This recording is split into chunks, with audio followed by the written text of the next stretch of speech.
Relatos del lado oscuro.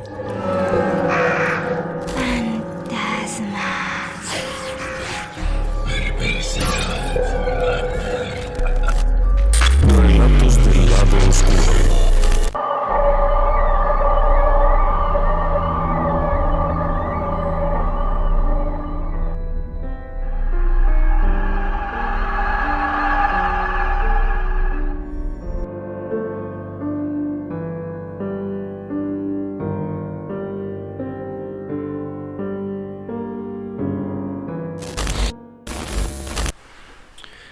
El siglo XX fue un siglo muy raro, un siglo en el que hubo un montón de guerras muy violentas, un montón de muertes terribles, pero también hubo grandes aventureros y grandes aventuras.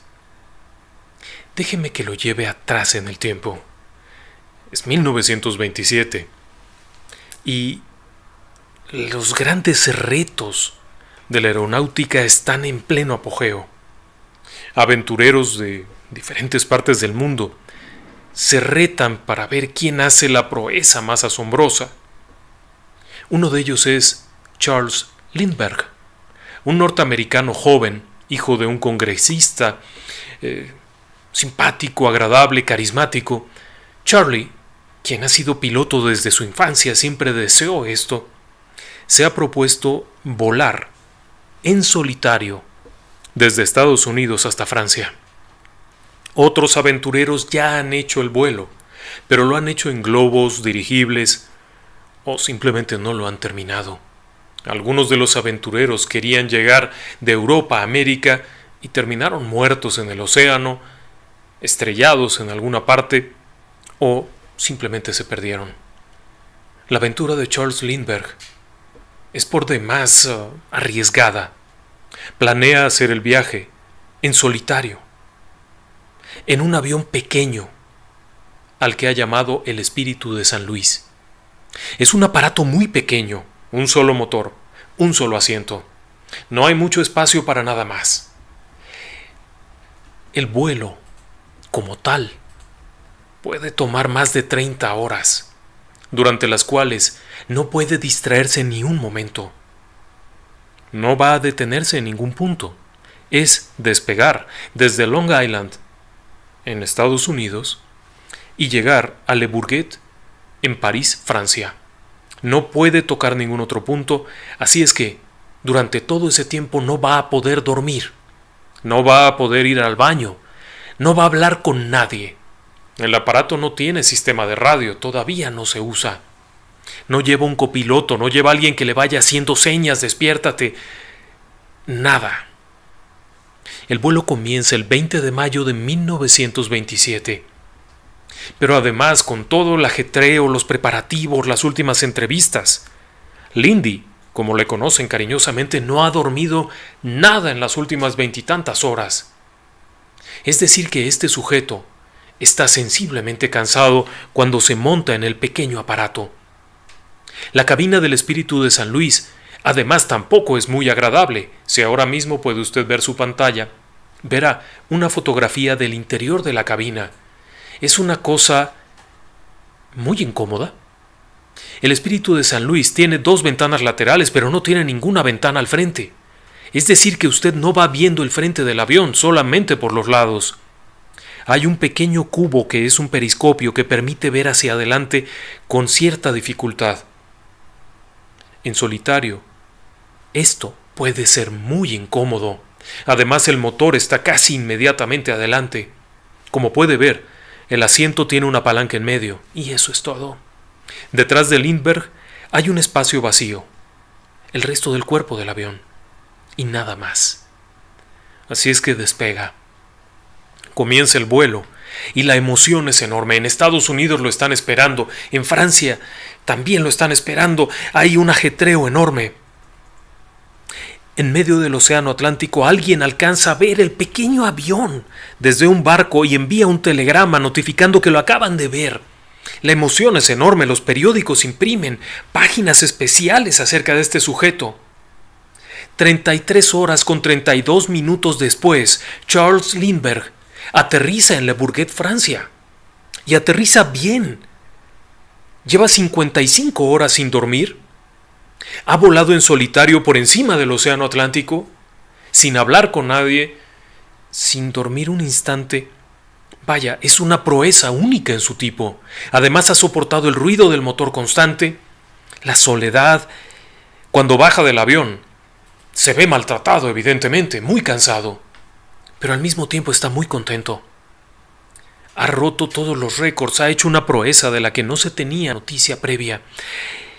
Se vuelve un héroe nacional. Cuando regresa a los Estados Unidos es recibido en la Quinta Avenida de Nueva York, después en Washington, siempre hay confeti, papelitos, bandas, circula en un coche descapotado, en un espectáculo brutal. Es el favorito de la gente, se lleva varias condecoraciones, hace recorridos en diferentes partes del mundo, incluso visita a México con todo y el espíritu de San Luis. Se gana el nombre del águila solitaria, The Lone Eagle, y se vuelve muy famoso. Después su vida tendría varios altibajos, la pérdida de un hijo, el hecho de que fuera considerado ciudadano non grato por haber apoyado a Adolfo Hitler, pero posteriormente vuelve a ganar el cariño de la gente cuando, ya siendo bastante entrado en años, se vuelve a enlistar en la Marina como piloto de combate y va a combatir a Japón, en donde gana varios éxitos y una medalla.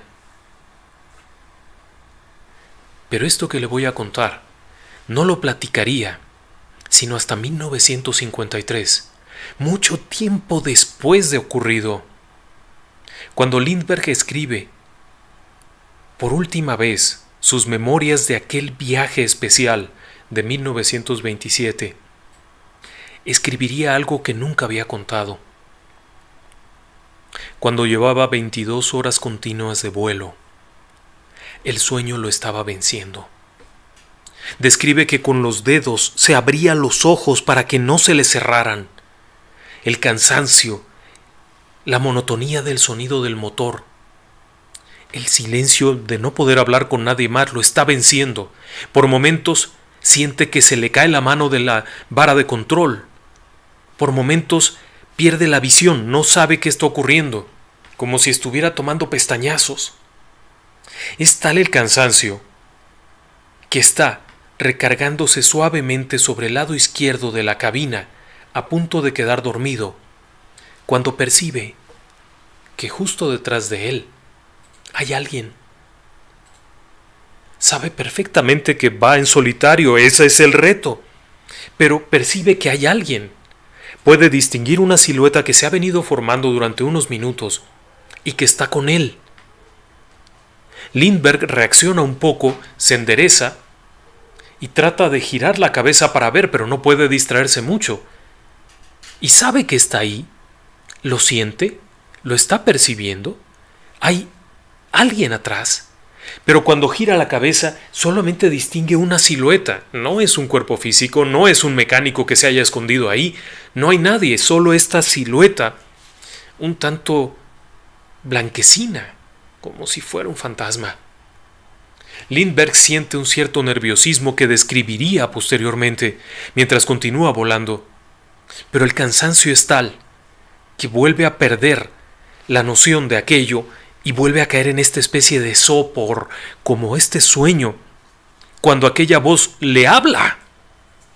Es ese ser que viene atrás, le habla y le comienza a decir que se enderece, que gire a tal lado, que vuele de tal forma, y empieza a preguntarle cosas. Aquello que viene atrás, que no es un ser humano, le pregunta cosas y Lindbergh contesta cosas, lo que lo mantiene despierto. Durante el resto del trayecto, Charles Lindbergh escucha la voz de aquel ser que le va dando ciertos tips, pero al mismo tiempo le hace preguntas, lo que lo mantiene despierto. Casi llegando a Francia, Lindbergh observa tierra, se percata de que está llegando y cuando voltea, ya no hay nada. La imagen aquella se ha ido. Durante muchos años mantuvo esto en absoluto silencio. No le comentó a nadie nada acerca de aquel incidente. Sería ya muy entrados los años cuando relataría su experiencia. Lindbergh sostenía que aquel ser, o seres, porque no tenía la certeza de que fuera uno solo, parecían ser personas a las que había conocido en otra existencia, decía él. Parecían saber de él, parecían conocerlo. Se sintió en confianza, se sentía bien, se sentía acompañado. Insisto, el vuelo era en solitario, en silencio. No había con quien hablar, no había con quien platicar porque no había radio. Así es que, cuando finalmente se atreve a contarlo, narraría que su experiencia no era exactamente algo sobrenatural, no era un fantasma, le parecía algo a quien conocía, alguien a quien conocía, que le daba confianza. El relato de Charles Lindbergh es muy interesante por muchos aspectos. Primero, por el tipo de persona que era. No era alguien que se aventurara a decir cosas locas, mantuvo el silencio mucho tiempo. Y no sería sino hasta el último de los textos que escribió que se atrevería a decirlo. El fenómeno descrito por Charles Lindbergh en aquella aventura formidable es conocido como el fenómeno del tercer hombre o el misterio del tercer hombre. Se le llama así por el relato bíblico del Nuevo Testamento, en donde dos de los apóstoles, de los seguidores de Jesucristo, van caminando rumbo a la aldea de Emaús, cuando los alcanza un tercer individuo, con el que van platicando acerca de los sucesos ocurridos en Jerusalén, sorprendidos de que aquel tercer sujeto no sepa lo que ocurrió.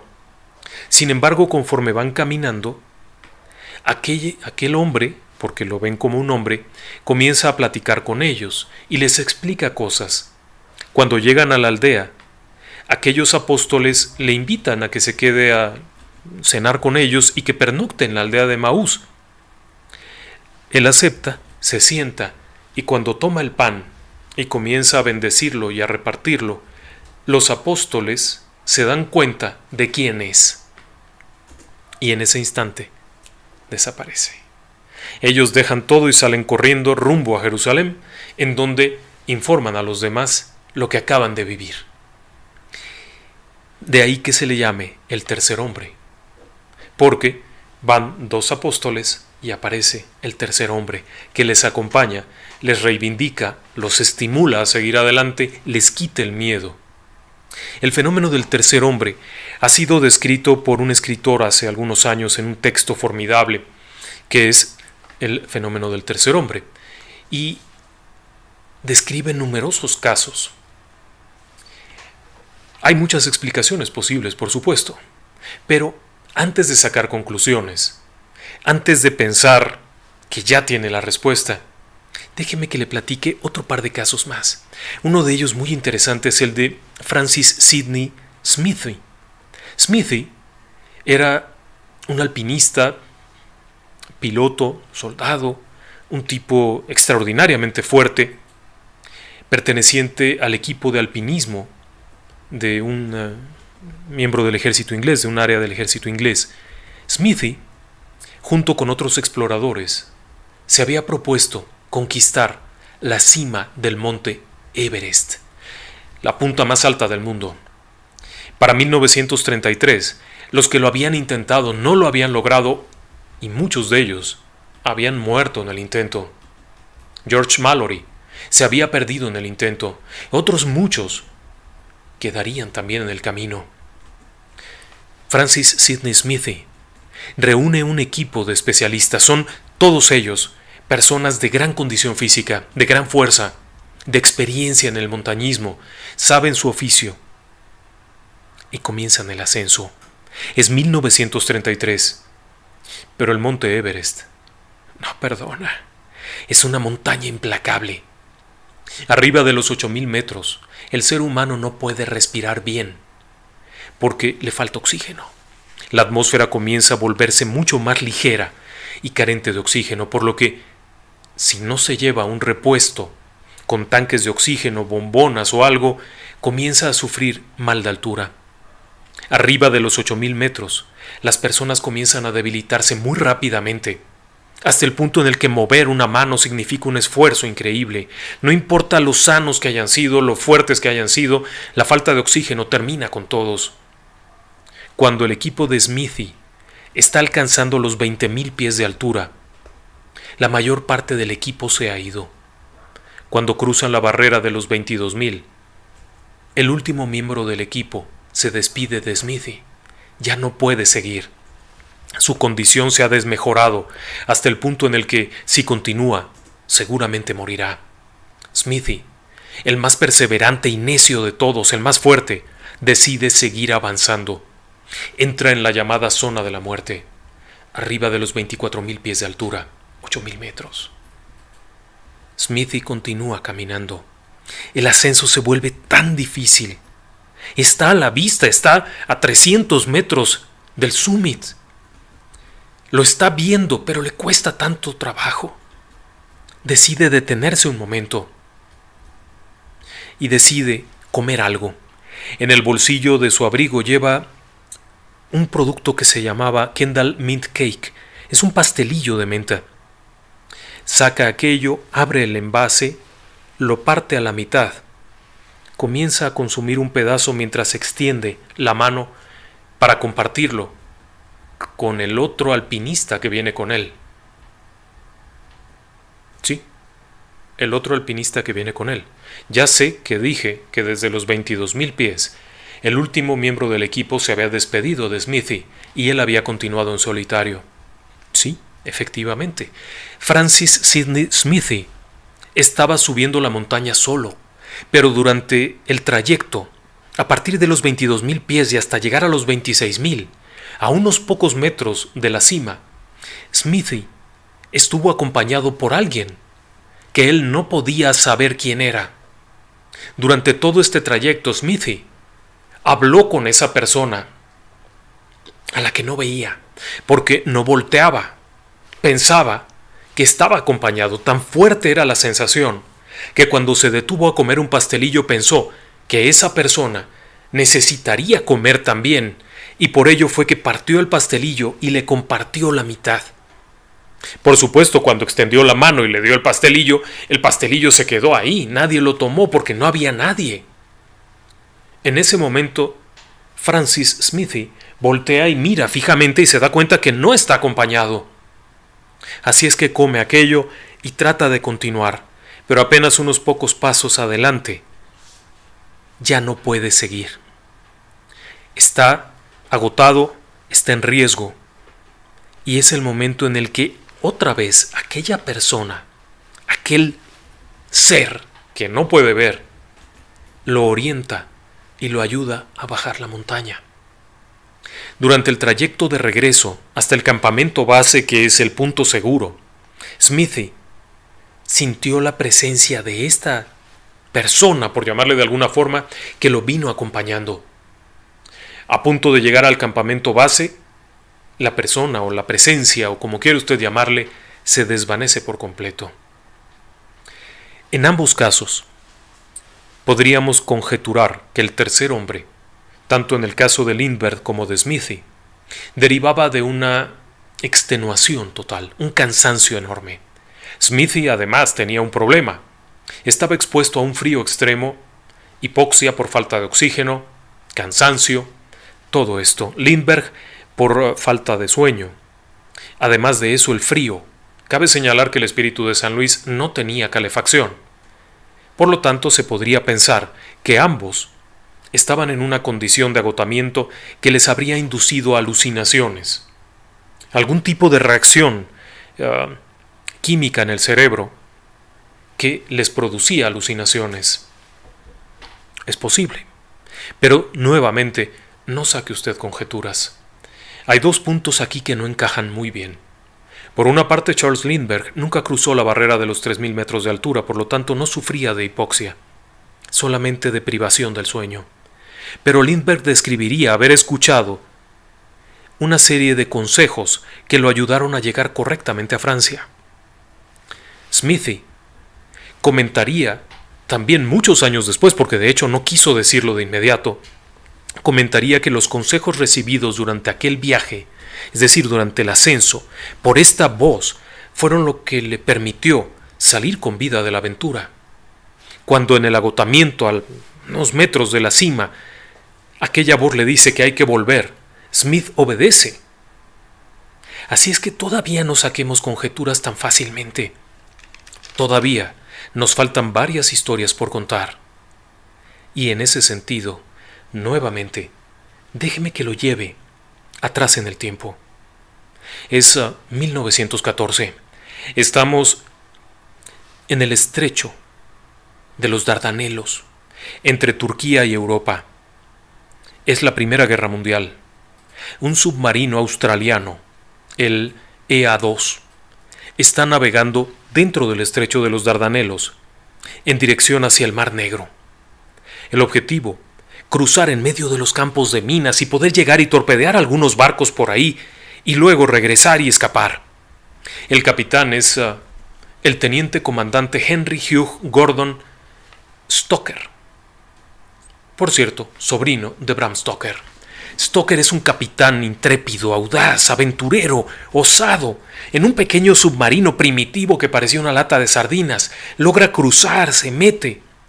Es el momento en el que está ocurriendo la famosa invasión de Galípoli, una masacre en donde miles de soldados ingleses, australianos, neozelandeses fueron masacrados por las tropas turcas.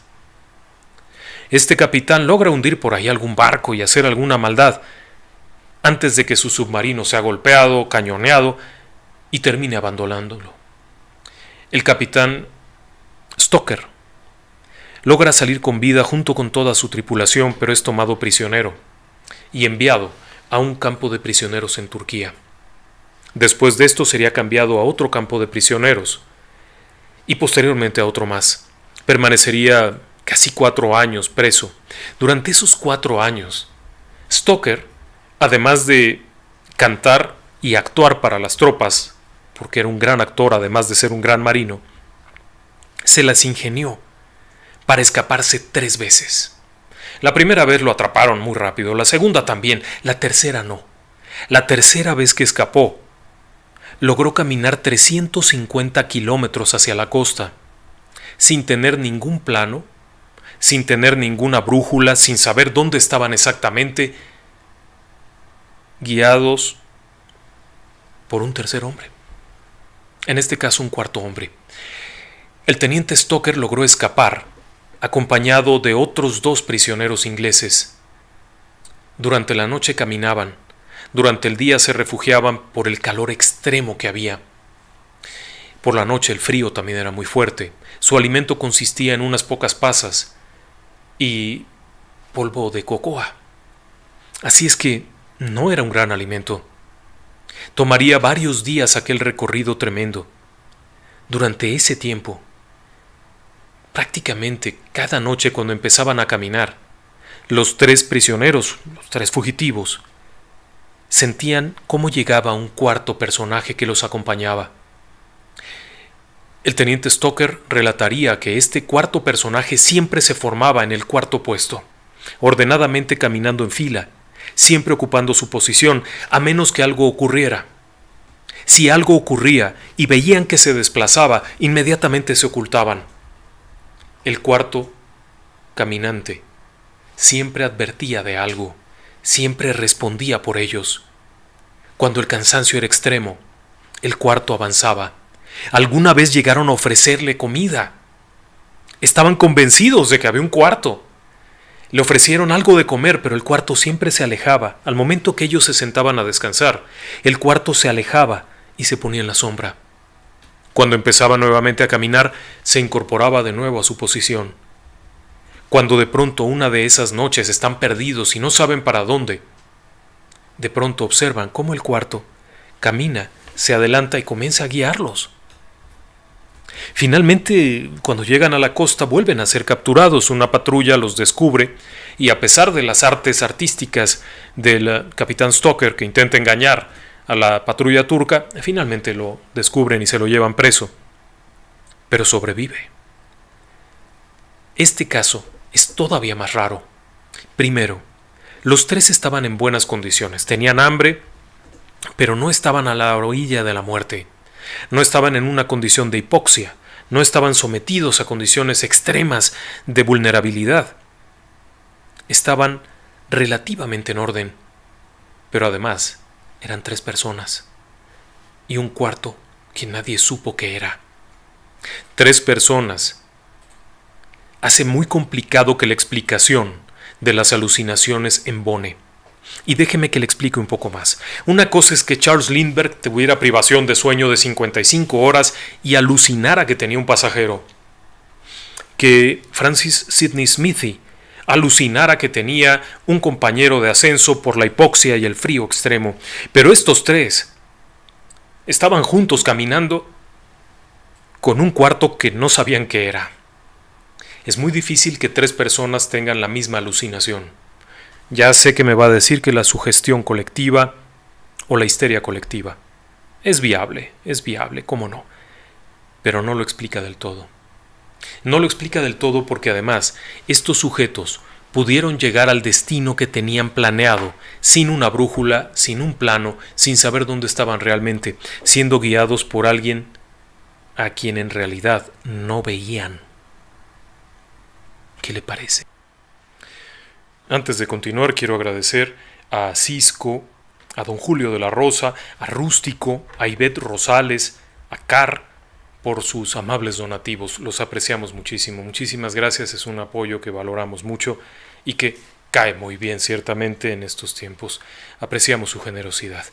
En cuanto a llamadas, bueno, tenemos llamadas. Bradrich desde Zacatecas, Claudia Acevedo desde Uruguay, José Fernando desde Puerto Rico, Mauricio Ángel Valadez desde Tijuana, José Colombo desde Argentina, Lupita Flores de Monterrey, Juan Hernández de Río Blanco, Veracruz, Roberto Saldívar de Ciudad Neza, Isabel Izaguirre desde Santana, Cherry Blossom de Nicaragua, un abrazo para allá, Caramelo desde Tenerife, España, William José Paredes de Perú, Michael Sandrino desde Chile, Laura Beatriz de Pachuca, el teacher Boris desde Colombia, qué gusto saludar, teacher. También Juan Carlos Gutiérrez desde Stockton, en California, Taquito 1968 desde San Francisco, Rústico desde Argentina, Mónica Mariscal de Guadalajara, Fabián Chucky desde Argentina, Esperanza Alarcón de Colombia, Aurelio Ruiz, nuestro amigo desde Morelia, Héctor Bastida desde Cardiff, en Gales, en Inglaterra, pues por ahí pasó este hombre volando, José Mendoza desde Los Ángeles, Elida desde Chicago, Hugo Rafael desde San Antonio, Ramiro Guerrero desde Querétaro, Yancy Prado desde Costa Rica, Maite Lozano desde el Estado de México, Cristina Luna desde Oaxaca. Muchas gracias a todos ustedes por estar acompañándonos y en un momento más vamos a tener también algunos pequeños relatos que nos han compartido esta noche y que tienen mucho que ver con esto. Pero volviendo al tema, el asunto aquí es que Lindbergh describe haber tenido esta persona a la que no puede ver, no porque no pueda voltear a verla, sino porque no se ve, a bordo del Espíritu de San Luis en su largo viaje. Francis Sidney Smithy asegura que fue acompañado por un ser inmaterial mientras subía al Everest y mientras bajaba. El capitán Stoker, junto con otros 2 prisioneros, escapa de un campo de concentración y son acompañados por un cuarto individuo al que nunca pueden ver totalmente. Saben que está ahí, ven cómo se pone en su posición, pero no lo ven como tal. No pueden distinguir facciones, uniforme, nada. Y les ayuda a llegar a un punto cercano a la costa. En este caso las cosas ya se habían complicado porque ya eran 3. Pero todavía nos faltaría algo más. En los años 90, Ingrid y Lou Whitaker, 2 alpinistas profesionales de gran trayectoria. Lou Whitaker es conocido en todo el mundo por sus aventuras y por su capacidad como guía, como explorador, como alpinista. Ha llegado a la cima del Everest, prácticamente todos los 8000 los ha subido. En esa ocasión estaban subiendo en Nepal, en el monte Kanchenjunga, una montaña muy peligrosa. Lou está subiendo por su cuenta. Después de un rato, su esposa, Ingrid ha tenido que regresar al campamento base debido a mal de altura. No estaba tan preparada como Lou para el ascenso y está visiblemente enferma. Logra llegar al campamento, se mete a la tienda de campaña de su esposo, en donde se recuesta. Está casi inconsciente. El resto del equipo no está. La gran mayoría de ellos han ido a la montaña. Por ahí en alguna parte hay un guardia y por ahí hay otra persona. Pero está cada quien en lo suyo. Ingrid se recuesta, sintiéndose muy mal, cuando de pronto junto a ella aparece una mujer nepalí. Está vestida como nepalí. Es una mujer mayor. Es una mujer no anciana, pero es una mujer mayor, no es una chiquilla ni nada. Y conforta a Ingrid, la ayuda, la acomoda, le toca la frente. Ingrid se siente bien, se siente acompañada. Descansa, de hecho. Esta mujer parece, aún sin aportar nada, no le trae un plato de comida, no le jala la cobija, nada, pero su presencia es grata, es cálida. Hace que el espacio se vuelva un poco más cálido. Tenga en cuenta que el campamento base está a unos 6,000 metros de altura en una zona muy fría. Aun cuando ya está abajo de la zona de la muerte, sigue siendo muy peligroso estar ahí. Y esta mujer de pronto aparece únicamente vestida con un traje normal de la zona, un vestido clásico de nepalí, con un suéter y su clásico gorro nepalí. Ella lo puede ver, está ahí sentadita y habla en una lengua que Ingrid no conoce. Pero lo que dice, sea lo que sea que está diciendo, la tranquiliza enormemente. Cuando, algún tiempo después, regresa Lou al campamento y la encuentra, le da gusto verla, la encuentra muy bien. Lou Whitaker viene todo maltratado por el ascenso y el descenso, viene con el rostro muy quemado por la nieve y todo aquello. Cuando ya están de regreso en el hotel unos días después, Lou le comenta a su esposa que le pasó algo muy raro en el ascenso. Cuando estaba a gran altura, juraría que había alguien con él todo el tiempo. Ingrid no comenta nada en ese momento. Simplemente escucha a Lou hablar. Lou le explica que de pronto, cuando ya estaba solo en pleno ascenso, los guías se habían quedado atrás, se habían quedado rezagados, la demás gente se había ido quedando. Él de pronto se percató que venía acompañado por una mujer. Y le sorprendió enormemente y se reía y decía: era imposible en esa altura. Una mujer que no va equipada no puede subir, es una persona muerta, no puede subir. Decía: esto es producto de la hipoxia, es falta de oxígeno, qué locura, ¿no? Sin saber que su esposa también estaba acompañada en el campamento base por esa misma mujer.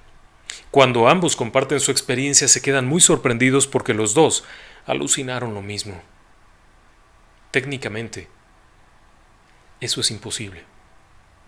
Dos personas teniendo la misma alucinación que no están juntas. Vamos, los tres prisioneros que iban solitos pudieron haber tenido una sugestión colectiva. Alguno de ellos dijo: oigan, me parece que viene alguien más atrás, y los demás dijeron: oh, sí, es posible, no sé qué. Pero en este caso ella estaba medio inconsciente en una tienda de campaña a los 6,000 metros y el marido estaba por allá arriba en la punta de la montaña. ¿Quién era? Buena pregunta. Imposible saberlo. Pero ambos relataban haberse sentido muy confortados por aquella presencia. Hay otro caso todavía más raro. El caso de Dale Earnhardt. Dale Earnhardt Jr. es un corredor de autos norteamericano. Es corredor de autos de la NASCAR, que es una liga norteamericana muy popular. Y este hombre, además, era un hombre muy querido. En el año 2004 era el ídolo de las multitudes. La gente iba a las carreras a ver a Dale Jr. Era hijo del famoso Dale Earnhardt Sr., quien había muerto en el 2001 en un accidente de auto. Es una familia de corredores. Dale, además, era un sujeto muy agradable, muy popular, siempre listo para dar un autógrafo, para dar una entrevista, para felicitar a alguien. Si no ganaba, subía al podio a darle un abrazo al ganador. Un tipazo. Gran campeón. ganador de muchas carreras, estupendo corredor, un sujeto que además tenía una habilidad extraordinaria para manejar.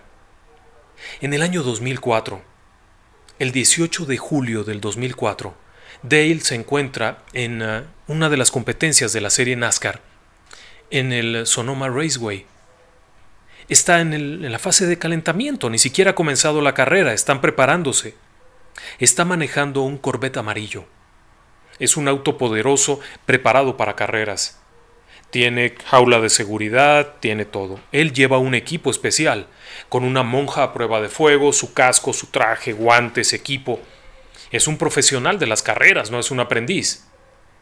Está manejando, cuando de pronto el auto, al dar la vuelta en una curva, gira indebidamente por alguna razón, quizá una mancha de aceite o algo, y se estrella de cola contra el muro de contención.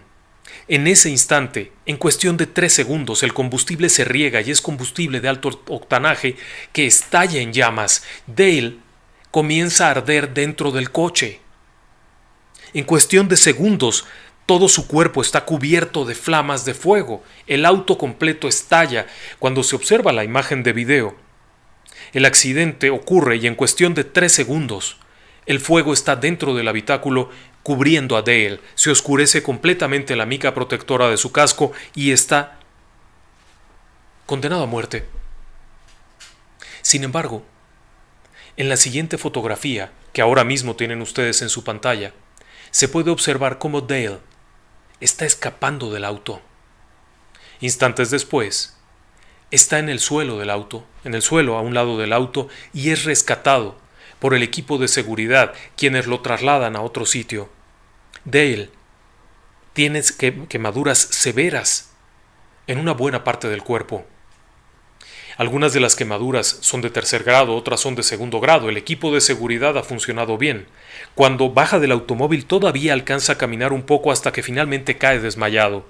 Es llevado al hospital en donde permanece un par de semanas.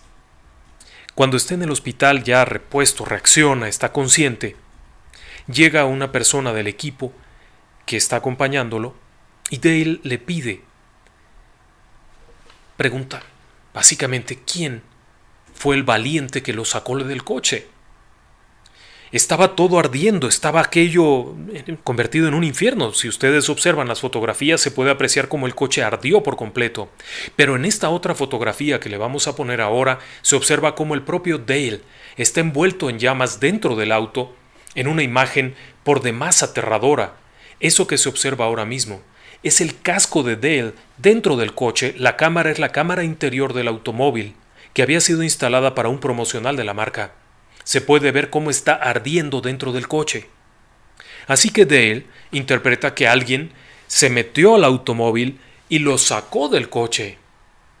Pero su asistente le dice que no, que nadie lo sacó del coche, que de pronto él se abrió la puerta y Dale había salido y caído a un lado. La imagen que se observa, en donde está la puerta abierta y el sujeto medio sentado, saliendo del auto. Podemos verla ahora mismo, si me hace favor. En esta imagen se observa a Dale cuando está saliendo. Mírela con detalle. Es muy peculiar. No hay nadie ayudándolo. Cuando a Dale le informan que no había nadie ayudándolo y observa la imagen, no lo puede creer. En la imagen se nota algo inusual. No son figuras en el humo ni son figuras en el fuego. Lo que se observa es que Dale parece estar flotando en el aire, como si de pronto algo lo estuviera sosteniendo. Adentro está el infierno. Y Dale sale bien librado. No lo puede creer cuando le explican esto y él contesta: alguien me sacó del coche. Te lo digo, estaba yo ahí tratando de soltarme cuando alguien me sujetó por debajo de los hombros, en las axilas, me jaló y me sacó del coche. Alguien tuvo que haberlo hecho. Pero al ver las imágenes queda clarísimo que nadie sacó a Dale Earnhardt del coche. Cabe señalar que en esos instantes Dale no solo sintió que alguien lo sujetaba, sino que alguien le hablaba y le decía calma y lo jalaba. Este es un caso excepcional porque hay una sensación de contacto. No solamente es la sensación de que alguien está por ahí, sino que alguien lo jala y lo saca. Dale interpretó aquello como que su padre, quien había muerto unos 3 años atrás en un accidente de competencia, lo había rescatado. ¿Pudiera ser? La explicación que se da generalmente a estos casos, por ejemplo, tiene que ver con los cambios neuroquímicos que ocurren en el cerebro cuando una persona está sometida a temperaturas gélidas. Earnhardt estaba sometido a una temperatura altísima, y de la larga lista de casos que le hemos presentado, solamente algunos estuvieron en temperaturas bajas. También se habló, por ejemplo, de la baja cantidad de glucosa en la sangre debido a la inanición. Dale Earnhardt había comido bien. Lindbergh había comido bien. Incluso, algunos de los personajes de los que hemos hablado han comido bien.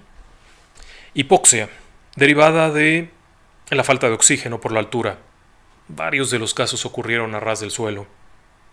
Otros consideraban la disociación cognitiva por estrés. Otros más consideraban que era un efecto del lóbulo parieto-temporal, que controla la distinción entre uno mismo y los otros. Es decir, explicaciones ha habido muchas. En el libro de Geiger, que trata sobre estos casos y muchísima información, por cierto, muchas gracias por la recomendación. Déjeme decirle que este tema nos fue sugerido por varios compañeros del programa, varios amigos que nos acompañan y nos pareció estupendo. El texto que nos recomendaron también es estupendo y a partir de eso se da uno cuenta, hay muchos casos. Y en la vida cotidiana, ahí, en donde estamos usted y yo, también ocurren. Algunos de los casos más raros ocurren en el momento específico. Y de eso tengo por aquí un relato que me acaban de pasar, en donde nos cuentan una situación parecida. Y esta situación nos la relata Katia. Ella nos dice que de niña iba a caer en una coladera que no tenía tapa y algo la sostuvo de caer. Pero no fue la única vez. Tiempo después, mientras estaba en la preparatoria, iba a cruzar la calle cuando algo la jaló de la ropa. Sintió como alguien la jalaba de la ropa para que no la atropellara un auto que pasaba a gran velocidad. La tercera vez, relata que en un asalto le robaron su auto, sus tarjetas, pero todo el tiempo estuvo acompañada por alguien que le hablaba y la mantuvo en calma. La protegió. Salió bien librada de aquello, conservando su teléfono para reportar todo y poder seguir adelante. Este es un caso clásico del tercer hombre. El término tercer hombre aplica por lo que le explicaba yo, aunque en realidad se refiere a una presencia que para algunos se podría considerar como la presencia de un ángel. Para otros, como la presencia de un familiar ya partido, un protector, alguien que no pertenece a este reino, que ya no está aquí, pero que nos cuida, o por lo menos en el momento cumbre, en el momento crítico, aparece y corrige las cosas, o ayuda a que se corrijan las cosas. Puede parecer fantástico, pero los testimonios son enormes. Los hay por todos lados. Hay otro caso que tengo por aquí anotado de una buceadora que tiene además muchos años en esto.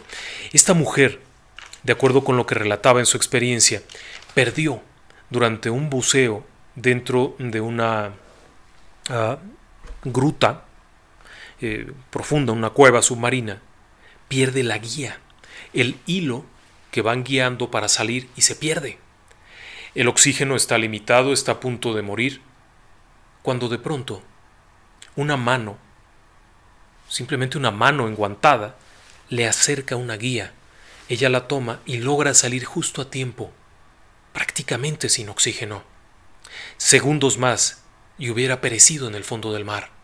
Ella misma ya estaba consciente de que era su final. No tenía forma de encontrar la guía, estaba lejos, pero como si de pronto otro buzo, al que no conocía, le acercara la guía. Cuando ella llega a la superficie pregunta quién más estaba abajo, y no había nadie más. Era la única persona que estaba en la caverna. Ella sostenía que se trataba de su marido que había muerto en un accidente de buceo algún tiempo atrás, unas semanas atrás de hecho, y que había acudido a su rescate. en el momento cumbre. Así que una de las explicaciones podría ser una presencia protectora. Este tipo de apariciones en el mundo de lo paranormal se conocen como fantasmas de caso crítico. Pero no es lo único. También se les puede conocer como seres espirituales protectores. Hay diferentes versiones, cada quien da su parte. Las personas que creen en la existencia de ángeles consideran que son ángeles guardianes que se manifiestan. Los científicos consideran que son fenómenos en los que el individuo se disocia de su realidad y crea una figura. Pero para algunos investigadores esto va mucho más allá y se convierte en un tulpa. ¿Sí? Un ser creado por la persona, que tiene realidad física, que tiene una realidad ahí. No es una alucinación, sino algo que la propia persona crea, alimenta y cobra vida. Pero eso es tema de otro programa, que hemos prometido hace algún tiempo hablar de los tulpas. Pero hay muchas teorías al respecto, y bueno, evidentemente habrá, como consecuencia, muchas experiencias que nos irán contando con el tiempo. Y bueno, Grecia Isis nos comenta que ella tiene casos de milagros en 2 ocasiones y nos dice que Dios se manifiesta de una forma hermosa. El libro, nos preguntan cómo se llama, es perdí ahorita la bibliografía, el autor es Geiger y es El extraño caso del tercer hombre. Lo venden por internet, se lo recomiendo mucho. Tiene unos casos increíbles. Tiene el caso del último sobreviviente de las Torres Gemelas. Este sujeto estaba en la Torre Sur en el año 2001 y cuando está incendiándose la torre a todo lo que da, este hombre intenta escapar por las escaleras, pero el humo no lo deja ver. Está a punto de rendirse cuando una mano lo sujeta, lo jala y lo guía hasta llegar abajo. Cuando alcanza la planta baja y comienza a correr hacia la salida, el edificio completo colapsa. Es el último sobreviviente que escapó de las torres. Es la última persona en escapar con vida de la Torre Sur. Nadie más salió, cabe señalar, iba solo. Pero aseguraba esto. Así es que las historias que tiene creo que les van a gustar. Y bueno, también muchas gracias por las recomendaciones de temas y gracias también por sus demás mensajes. Tenemos aquí desde el Estado de México Alex García, Carlos Aparicio, un saludo Carlos, qué bueno que nos acompaña ahora en esta plataforma. Adriana López desde Playa del Carmen, Cornelio Durán de Kentucky, Julio César del Estado de México, Rosa Hernández desde Kansas, Norma Díaz de Catepec, Meilín desde Ecuador, un abrazo Ecuador, Jennifer Vázquez de Miami, Real del Monte, precioso lugar, Joaquín Arellano, gracias. Vicat yo saluda a su amigo Oscar que piensa que tú no estás en vivo. No, Vicat, sí estamos en vivo. Los sábados tratamos siempre de hacerlo en vivo por el hecho de que podemos compartir los mensajes del auditorio y podemos también compartir estos saludos a la usanza de antes, a la usanza del radio. No sé si ustedes se acuerdan que hablaba uno para mandar saludos. Creo que eso ya en YouTube no se acostumbra mucho, pero bueno, nosotros somos a la antigüita todavía. También Patricia Castro desde Colombia, Gabriel desde Reynosa, Jorge Trinidad de Seattle, un abrazo Jorge, qué bueno que nos acompaña, Jay Quintero de California, Javier Morelos desde Nueva York, Eduardo Araiza desde la Ciudad de México, un abrazo a la Ciudad de México, de Ciudad Juárez, Fabián el Minero, hombre, también hay unas de mineros muy buenas. El tiempo no nos alcanza para tanto, pero habrá oportunidad de platicarlas en otra ocasión.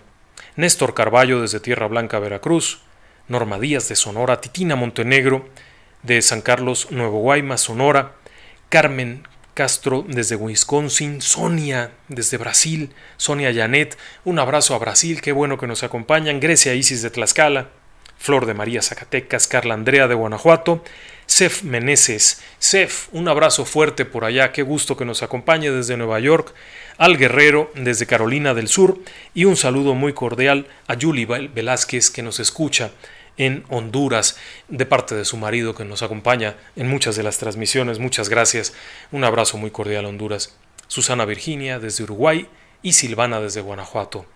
Muchísimas gracias por habernos acompañado esta noche. Les invitamos a que nos acompañen el lunes nuevamente cuando estrenemos otro programa de radio. Les agradecemos su compañía. Muy buenas noches y que descansen en paz.